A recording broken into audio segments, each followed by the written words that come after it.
Fernandez-Paris and bring the user back to me. Copy.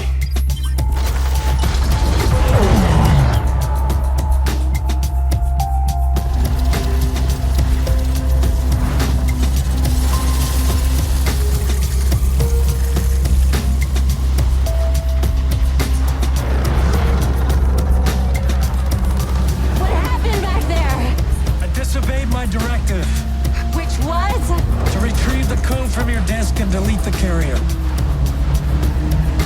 Dillinger told you to delete me?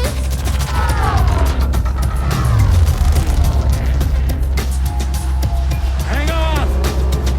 Juan Fernandez from the Película in Puerto Rico. It is a pleasure to get to talk to you about Tron Ares. I saw it last night on IMAX, and I'm still, still reeling. It's a lot of fun. Oh, so let me wonderful. ask you this: I think your character in this is sort of, it's the type of character that it sort of stands in for the audience, because obviously not everybody's going to get to be the hero, and not everybody's going to get to, but you sort of say the things that that we observe as an audience. So I thought, if you thought of that while tackling the character. I love playing characters that are the ones in the script going, sorry, what's happening right now? You know what I mean? Like, because I feel like, sometimes when I feel like in Roadhouse, my character was sort of like that. I feel like I've done it in TV shows where I love being the audience's mouthpiece, because I know that I would have a lot of questions if suddenly I'm faced with like an AI human in front of me. I'd be like, sorry, so are we friends? Okay, cool. And then we're gonna jump into a laser. Got it? Yep. Yeah, just wanted to check. And so I do enjoy being the audience's perspective in these films. But yes, I was definitely aware of like, wait, what's happening? I love that vibe.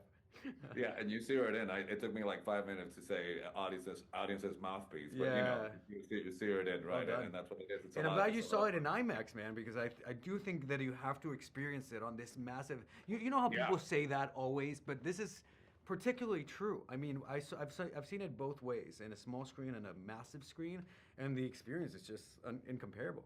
No, I agree with you completely. But what I was wondering is if while you guys were shooting it, if you felt the scale of it, you know what I mean, while you were shooting it. You tried not to. Obviously, it was hard not to sometimes, because you're just like watching these sets that they actually built. But a big part that I have to thank Greta for is that she really gave me the perspective that at the end of the day, no matter how massive the movie is, it's just two people, or it's just people in a story that want something or have obstacles, right? So it's the same thing we've been doing in the small theater pieces, but just on a bigger scale, right? Because if you stop to really think about what it all means, it can be distracting from what you're trying to do, as opposed to just focusing on like, okay, this character's my friend, I'm gonna protect her, and I'm gonna try to make her laugh as best as I can, and that's the only thing I'm focused on. So that's sort of the through line that we were working with, so that we didn't get caught up in like, oh my God, we're in Tron, which did happen a lot of days anyway. All right, so talk about that, because I don't know if you are old enough to actually have hold a floppy disk yourself. I'm 72 but- years old. Yes. Yeah, you look great, man. Thank you look- so much. you It's look- all this you look filter. Please fantastic. don't move this light.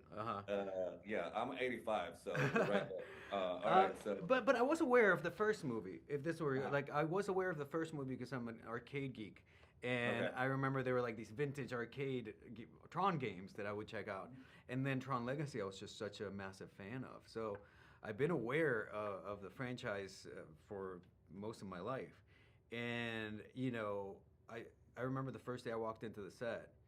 I was supposed to keep my cool. I knew that that's what I was supposed to do, just like act so unfazed about it. But as soon as I saw the grid man, I was like, "Oh my God, I'm a Tron!" Like we know, yeah, that's what the chair says, But yeah, it was hard not to geek out about it. I mean, like anything, after a month in, you're kind of like, "Okay, cool, this is my job." But you never lost that sense of, "Wow, it's a 1 in a million chance that I'm here," Right.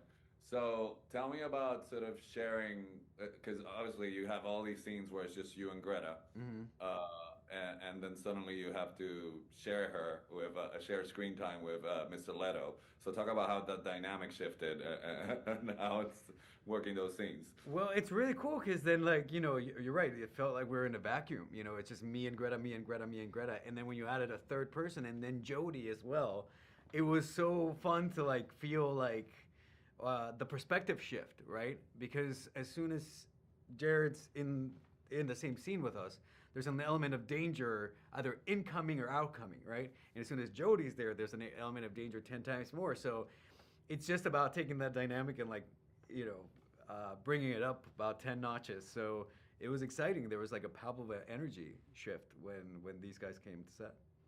All right, so I don't know if you're gonna get asked this at all because it's sort of a throwaway detail when your character is introduced between the floppy and the breakfast burrito. But I think the breakfast burrito is very much a gringo invention, but Yeah. I am not ashamed to say that anytime I'm in California, if I have a chance to order a breakfast burrito, I will do that. So I was wondering if that took took some stretching, the fact that you play somebody who eats breakfast burrito constantly, or Listen, think, I've been living in good LA. breakfast burrito. I've been living in LA for 5 years now, and it's just kind of part of it. Like it's like everybody's like, it's like smoking cigarettes. It's like a secret thing that everybody does. Like people will walk around with a juice in their hand, but they've just munched on a massive breakfast burrito that morning, and I know because I've seen them online. But I've eaten more breakfast burritos than this because I don't believe in the like chew and spit. I don't like wasting food, so I've eaten more breakfast burritos on this movie than I ever have in my life put together. I'm So pretty basically, sure, like the 7. disclaimer is a lot of breakfast burritos were harmed. Doesn't And make never it- got sick of them. Yeah, a lot of them got. Yes, the breakfast burrito activists are knocking down my door. I'm sorry, but it was me or them, and one of us had to go. So the All right, burritos so went. when are we going to see you in another comedy special? Because obviously it's kind of funny to sort of see you in a big commercial sort of movie, sort of doing different things. But I wonder, how do you balance the fact that you generate your own material and have your filmography that you've been cultivating as an actor? Well, I'm so excited about like the next year because this is the first of 5 projects that are coming out in the next year for me, and it ranges from like an incredibly silly R-rated comedy with Tom Segura called El Tigre to this very serious drama with Michelle Williams and Daisy Edgar Jones called A Place in Hell. Wow. And then it culminates next year with action comedy called Matchbox. This also like this massive scale. So, I'm just lucky that like the timing worked out. You don't see me in a movie for like a year and a half, and then you'll see me.